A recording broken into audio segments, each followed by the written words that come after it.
আসসালামু আলাইকুম। আজকে যে বিষয়টা নিয়ে কথা বলবো সেটা হচ্ছে একটা জাতীয় উদ্যান আলতা দিঘি। আপনারা অনেকেই জানেন এটা নওগাঁ জেলার ধামইরহাট উপজেলায় আলতা দিঘি নামক জায়গাতে অবস্থিত। এই দিঘিটা প্রায় 43 একর জায়গা জুড়ে অবস্থিত। দিঘি ঠিক সামনে ওয়াচ টাওয়ার নামে একটা দর্শনীয় টাওয়ার তৈরি করা হয়েছে। এটা প্রায় 1 কোটি টাকা খরচ হয়েছে।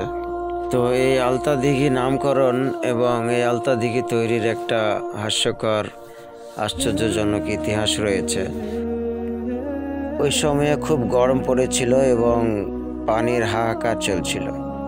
তো রাজ্যমাতা ঘোষণা দিলেন যে আমি সকালবেলা ঘুম থেকে উঠে যত দূর খালি পায়ে যাব ততদূর পর্যন্ত দিঘি খনন করতে হবে। এই বলে তিনি সকালে হাঁটা ধরেছিলেন।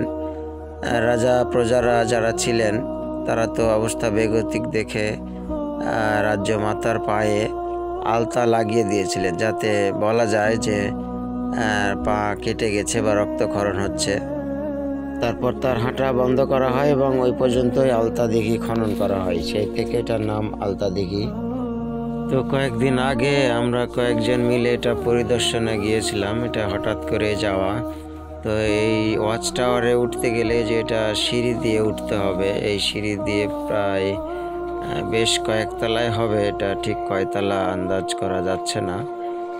একটা ফ্লোর করে এভাবে সিঁড়ি দিয়ে করা আছে।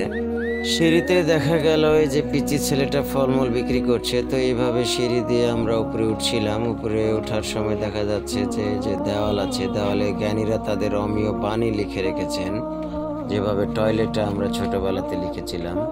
তারপরে আরো উপরে গেলাম, এই যে পিচ্ছি ছেলেটা নিচে নামছে, তাদের দেখা হয়ে গেল।